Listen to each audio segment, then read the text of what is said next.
Your phone rings at 2:14 a.m. Your dad's number flashes on the screen. His voice trembles with pain. "I need money for surgery, right now. But your father died 3 years ago.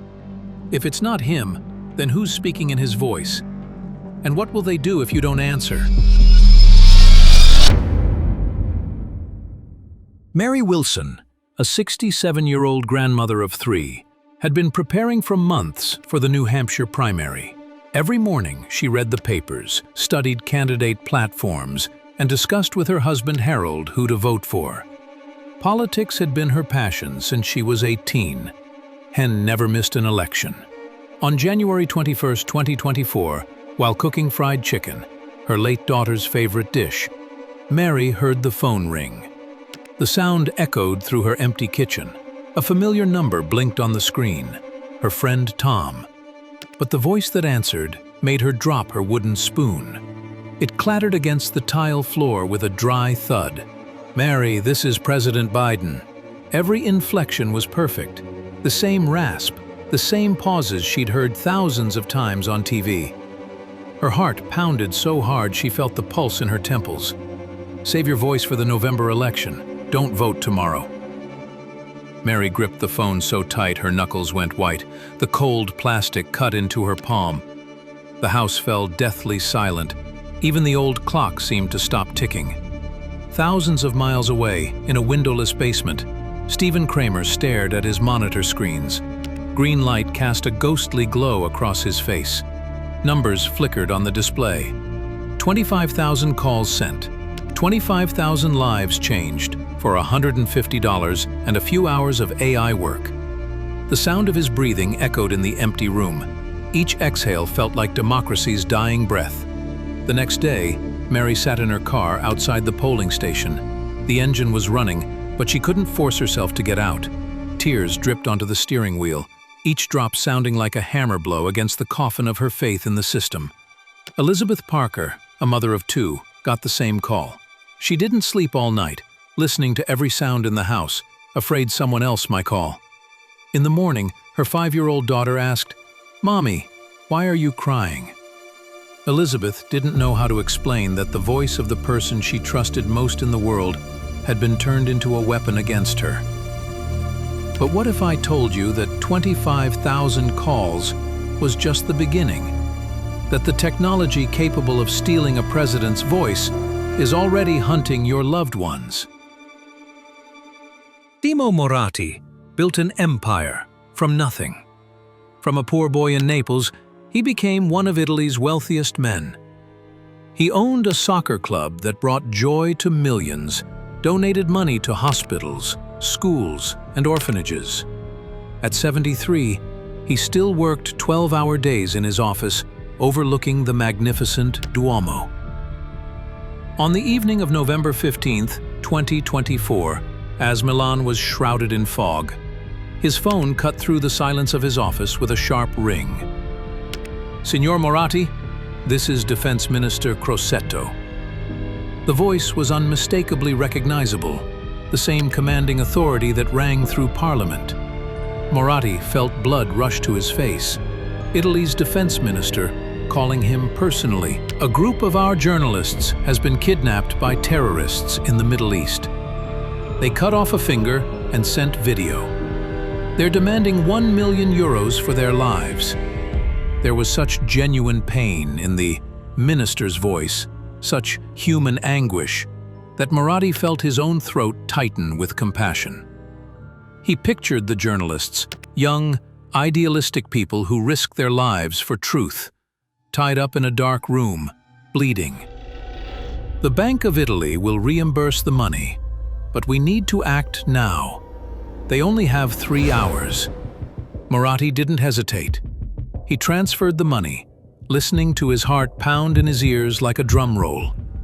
Every second could cost a human life. Meanwhile, in a dark room in Amsterdam, the scammers watched numbers on their screen. Artificial intelligence had analyzed every public speech Crosetto had given over the past 5 years. The program studied not just the sound of his voice, but his breathing rhythm, his way of pausing, even how he pronounced certain words when he was emotional. The sound of keystrokes echoed in the emptiness. Each tap created a more perfect digital demon.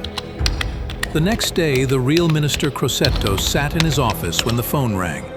His old friend's voice trembled with indignation. "Guido, why did you call me yesterday asking for Armani's number? And what's this story about journalists?" Crosetto felt the world around him begin to collapse. A cold wave of horror washed over his body like ice water. "I didn't call anyone." In that moment, he understood.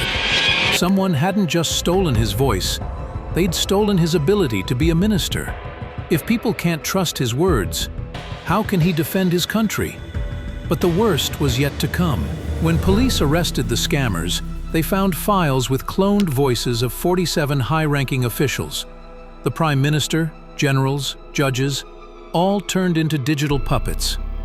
What if your voice is already among them?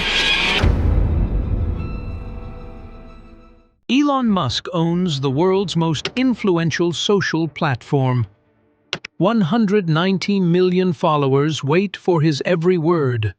With one post, he can change stock prices, influence elections, destroy reputations.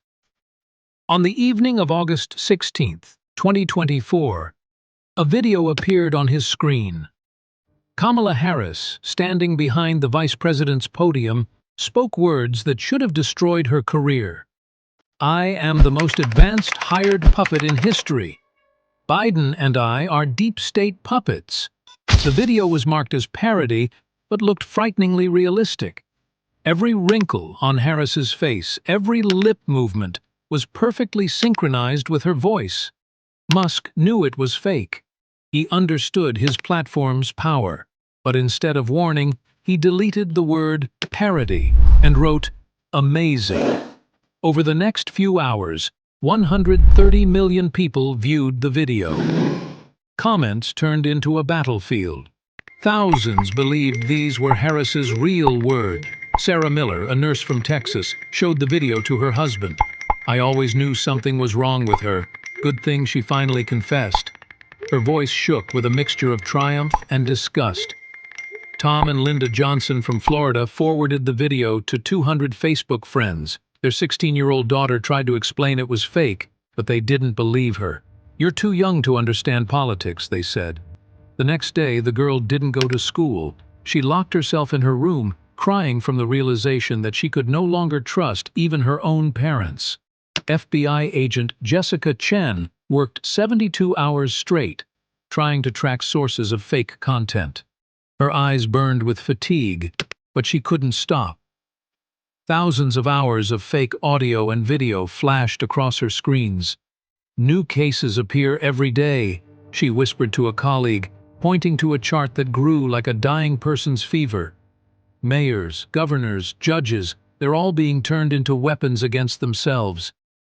The sound of notifications about new cases filled the air like the buzzing of a swarm of digital wasps. Each alert meant another destroyed life, another shattered faith in reality. But what scared Chen most wasn't the number of fakes, but how perfect they were becoming. Soon, no one would be able to tell truth from lies. And when truth dies, what's left of humanity? Tomorrow morning, your phone will ring. You'll hear the voice of someone you love asking for help. Their inflections will be perfect, emotions genuine, fear real. But on the other end won't be a person, but a ghost in the machine, created by someone who turned your love into a weapon against you. When was the last time you were absolutely certain that the voice you heard belonged to a living person? What if next time your mom calls saying she's been in an accident and needs money, it's not her? In a world where the dead can speak and the living become digital demons, who can you trust? And most terrifying, in a world where your own voice can be stolen and used to destroy everyone you love, can you even trust yourself?